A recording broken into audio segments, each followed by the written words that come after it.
Assume the crash position. Hold on tight.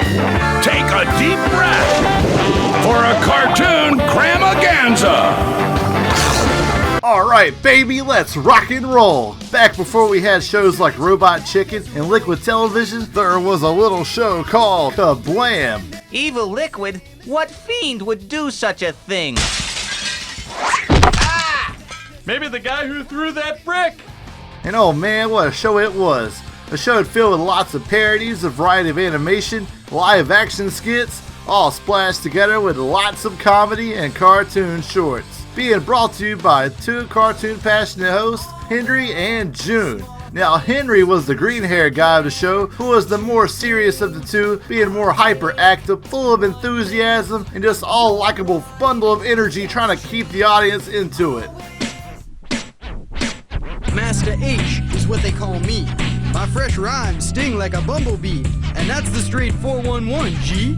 Now, he would be at the end of June's jokes, and bad things would usually tend to happen to him. Now, the other of the two hosts would be the blue-haired girl named June, the smart-ass of the two. Excuse me while I kiss the sky. She was more of a tomboyish, laid-back chick who would always be making jokes at Henry's expense. She was most of the time pretty rude, and she just had like a really bad attitude. Okay, can we move on? But nevertheless, she was pretty cool and memorable, and a great co-host. You can see that's why Kablam is all the rage. We're Henry and June, in between each cartoon. I make us tongue pursuit straight to the moon. There was also the characters of Mr. Foot, you had Henry's mom, Mr. Fred Stockdale, and lastly, Jimmy McGee. They were all parts of the show, and they would find themselves coming in and out of the show from time to time. It must be a message from outer space. Now, like I said earlier, Kablam was filled with many fun shorts and cartoons, but it was made up of 5 main shows that made up a large portion of Kablam's runtime. And those 5 shows were the Prometheus and Bob Show, Life with Loopy, Action League Now, The Offbeats, and Sniz and Fondue. What you're about to see is top secret. It is a videotape recorded 900,000 years ago by an alien using a remote-controlled camera. It shows his attempts to educate a caveman. They have been codenamed the Prometheus and Bob tapes. Now, also known as the Prometheus and Bob tapes, it was a claymation stop-motion segment featuring the camera-recorded mission logs of Prometheus, a purple alien with long frickin' arms, and he came to Earth essentially 900,000 years ago, attempting to teach a caveman Bob everyday things, from the use of fire, fishing, how to dance, how to play with a ball, even ice skating. But more often than not, this would result in a failure caused by the mischievous third cast member who was a monkey who would just find a way to fuck things up. The show was pretty simple, but I enjoyed it. It was nice and funny, and even without any dialogue, the show was easy to follow, and it had a very funny subplot, and it was just very enjoyable.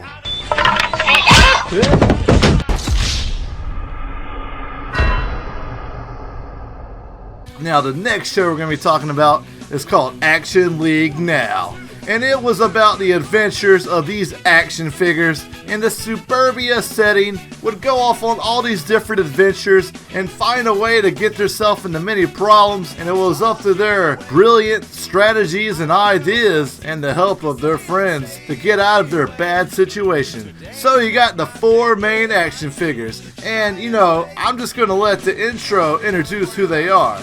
Action League Now, starring The Flesh. He's super strong and super naked. Thunder Girl, she flies like thunder. Stinky Diver, a former Navy commando with an attitude as bad as his odor. And Meltman, with the power to melt. It would be in this suburbia setting, and something bad would usually happen. Most of the times, trouble would be caused by their main nemesis of the show, the mayor, who was this white, pompous-ass bitch who looked like freaking Charlie Sheen in a suit if he was an action figure. With Thunder Girl grounded, no one can touch me up here. And he would just find ways to ruin a party, run over Action League Now, kidnap children. I'm sure even arson was even involved from time to time.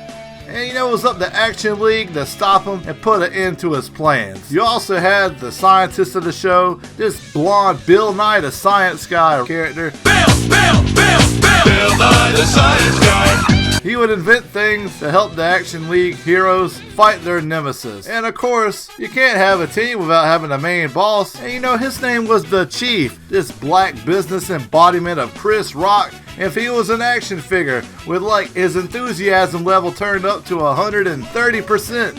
Hit it, Milkman! If I keep working with you clowns, I'm gonna end up with a toe tag! Oh, come on, Chief.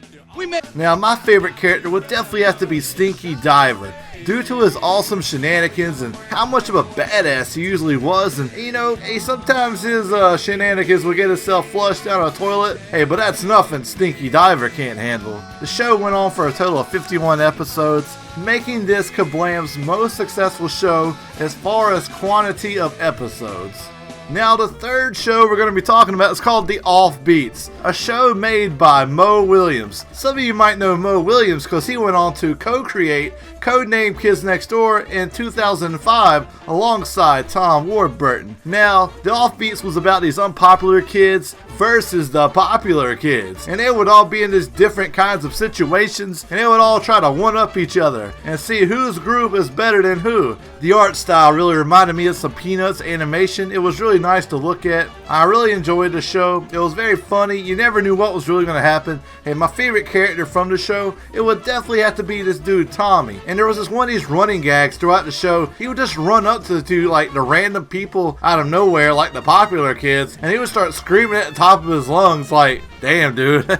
That's fucking hilarious. He literally gave no fucks. If he was like, "Hey, have you seen my girl's glasses?" He'd be like, "Have you seen my girl's glasses?" I'm like, "Hey, that's pretty funny, man. You keep it up." That's a hilarious character. Permission to come aboard?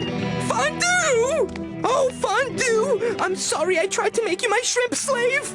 Apology accepted, my scampy champy. Now, the last of the main shows was called Sniz and Fondue, a show about these two ferret roommates who would get into all kinds of trouble from time to time. They would go from one episode of being the best of friends to another episode, worst of enemies. There was just so much variety involved in this show, but they had that realistically brotherly bond, that atmosphere. Sniz was more of the hyperactive, spontaneous excitement, he letting his emotions run wild and crazy.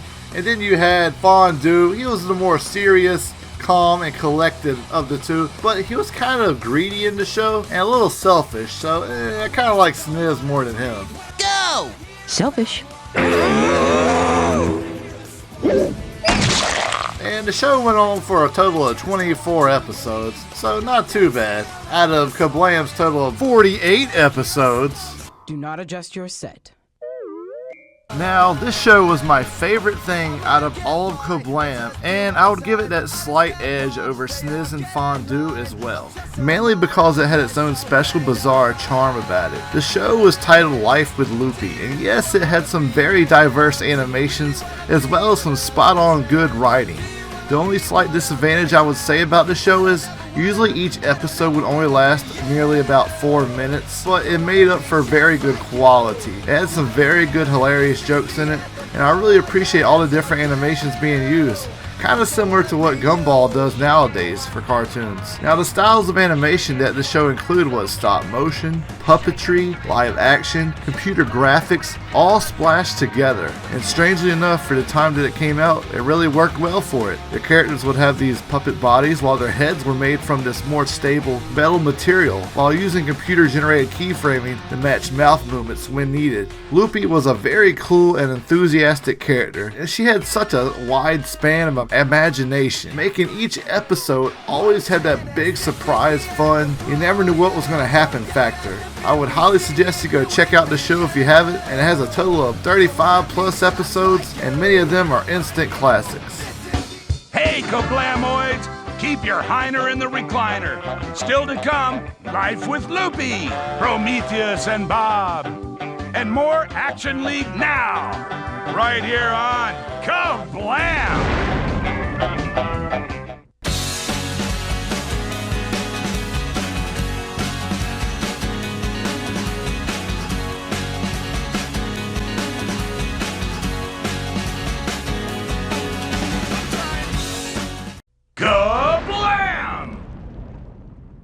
Now that's all for the main shows. Let's dive a little more into the shows that weren't as broadcasted and might be a little more unknown by most. Starting things off with the infamous show titled Angela Anaconda, a show that started out as a short that would air on Kablam until it was made into a full series in 1999. It ran on for 3 seasons for a total of 65 episodes. The same number as the Teen Titans, so let's hope they get that reboot, cause I can't be having Teen Titans with the same number of episodes as freaking Angela Anaconda. That's just horrible. Now, the show is about the adventures of this 8-year-old girl named Angela. She lived in the town of Tapwater Springs, and other characters included Angela's 3 best friends that she would come to school with, known as, I kind of forgot, do we really care? But her main rival was Nanette Manoir, this snobby French chick who's a teacher's pet, and by comparison, you kind of want to root for Angela, cause this other character was freaking god-awful. And some might still remember this show cause it aired before the showing of the Digimon movie back in the year 2000. Let's get ready to rumble! There was also a segment for surprising shorts where Henry and June would showcase the shorts that were made in hopes of getting more recognition and attention by a network, and that way they would be greenlit and become a real show. The first of the 3 is called Garbage Boy. It was about this boy, he loved garbage. The animation kind of reminded me of Garbage. It looked like a off-brand All of the Other Reindeer movie. But it had a pretty cool theme song at least. Hey, check it out. I'm a garbage boy. I'm a garbage boy. There was also Emmett Freddy, this clay stop-motion animation done with this more crude style of humor, and it looked more like those segments they would use from time to time from The Amanda Show, and ironically enough, they were made by the same person, Jen Baston. Now, I found this claymation of her on the internet, so yeah, that's what she looks like. That's the best I could do. Hey, what more do you want from me? Thankalicious! Yo, yo! Now, the last of the surprising shorts was called Stewie the Dog Boy, which was about this dog who would dress up as kid and sneak his way into school while his family was out of the house. Yeah! Stewie, school is for kids. No dogs allowed. Fuck you, bro. Yeah, this short gave Gary Baseman the idea to create his show Teacher's Pet, so thank you very much. Moving on, these were shorts that were found in Kablam that would air more than once. Now the next show was a short called Jet Cat, a segment about a girl who had an identity as a cat superhero and flies around and saves the city. And she says she flies like a jet, fights like a cat, she's a badass chick, and you know that is that. Now this is the only short that takes place outside of the comic book, and it was featured in the comic book of Nickelodeon magazine for a short time. The music was composed by Rocco's Modern Life composer, Pat Irwin, and the show was created by Jay Stevens. Now, you might know Jay Stevens because he's the same creator as the creator of The Secret Saturdays and Tunstein for Discovery Kids. Oh, Race Rabbit, tearing up the tracks. With his Turbo Rabbit Racer and the Super Chip Max. He's a burning rubber bunny with the need for speed. But he's always got time for anybody in need. Go, go, Race Rabbit with the Turbo Thrust. Now, the next of the shorts was called Race Rabbit. Now, as corny and odd as this show was, it was about this Race Rabbit live action show with this rabbit with this English accent who competes in races. He usually finds himself in trouble along the way, caused by his human sworn enemies named the Bullies. Race Rabbit ain't worried about them. He gonna do what he gotta do to win himself a race and get the ladies. An excellent suggestion, Max. Now, this is the only Kablam short that was created in the United Kingdom, so, you know, yeah, Britain power, baby. Created by Scott Fellows, the same creator as, you know, everyone's favorite cartoon, Johnny Test. Come to Kid Kudzu, you... What the?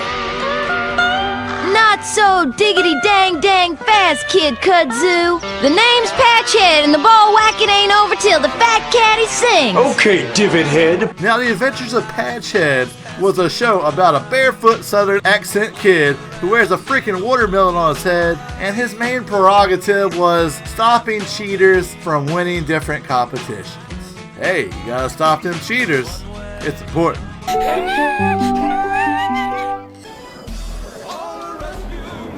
Now, The Brothers Tiki was an interesting show. It was this puppetry stop-motion live-action segment about these two aliens resembling these mini tiki statues, equivalent to long gnomes, now who landed on Earth in a barbecue grill-looking spaceship. This short was always kind of freakish, and kind of freaked me out as a kid with how weird and bizarre these aliens sounded and looked. Hey, that red one, he was on some freaking cocaine or something. That dude was freaking creepy. He made no sense, and he was all over the place with his. I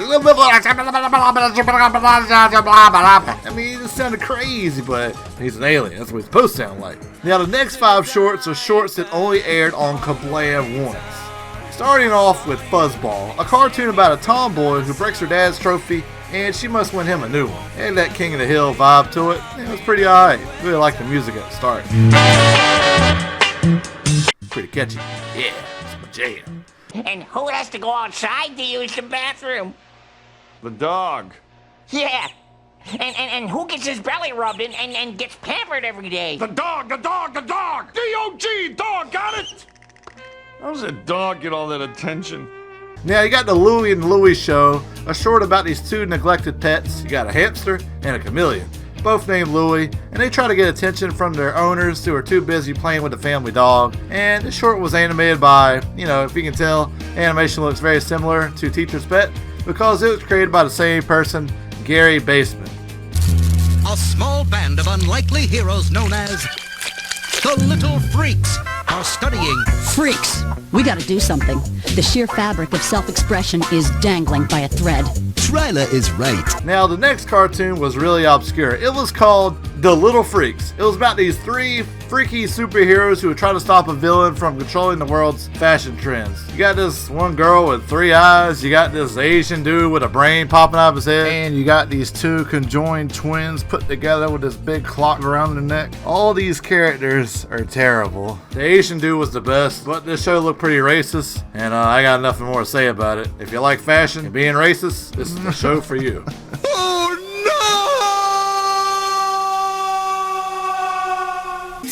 The Shizagame is a beast that's been extinct for hundreds of years. Yeah, and I don't like it. Now, the last of the shows was called the Shizagi, and if you're a fan of Video Buen Cueto, you're gonna have a good old time because this was made by the same people. This short was about this coyote-looking creature called the Shizagi, and him and his owner Brutus all go to the rainforest to try to find more of his own kind. But trouble ensues when he gets caught by this park ranger bitch trapped in a cage, and it's up to them to, despite all my rage, to get out of this cage. Thank you, Video Buen Cueto, for bringing us more glorious animations as this. That intro was pretty interesting though. Thank you. Thank you very much. To the South Pole, where he froze his hiney in the icy cold. He was locked in the ice for a century, till a kid named Brutus came to set him free. And that's the story of the very last Shizagi. Shiz a what? Shizagi. Shiz a what? Shizagi. Now, the last of the one-off shorts was titled Anemia and Iodine, a cartoon displaying the misadventures of a goth cat girl and her skateboarding hyperactive best friend with a big fucked up nose, and he looked all jacked up, and he had his own thing going on. It was directed by Robert Skull, who you might recognize for his earlier work on Rocko's Modern Life. This show was definitely my favorite though out of all the one-off shorts, and I really wish it would become a new show. I really enjoyed the aspects of the characters, how do y'all interact with each other, the art style is pretty nice, and it just seemed like a show I could really see being a real show. I think I'm getting good, but I can handle criticism.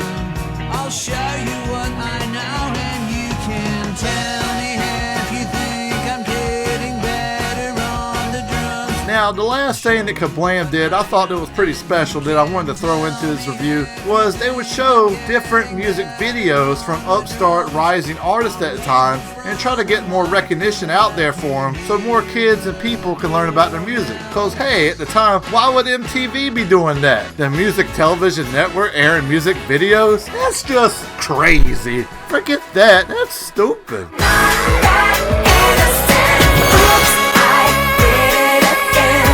There were various artists like They Might Be Giants, airing their songs Why Does the Sun Shine and Dr. Worm. And many might remember the band They Might Be Giants because, hey, they did the classic Malcolm in the Middle theme song.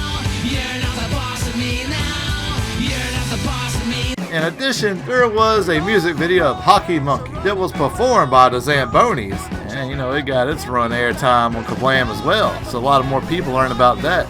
And it's 1, 2, 3, the kids love the monkey, and 4, 5, 6, the monkey's got a hockey stick, 7, 8, 9, having a good time, yeah! You know, Kablam was just a great show altogether. You can't really put into words how great this show really was. So many different animation styles all thrown together in this. So many crazy and great things about the show. It was just a really cool show. I would highly go say check it out. Tell me what your favorite thing about Kablam was. And that's all from me. I'll see you guys next time. Cory out. Peace. This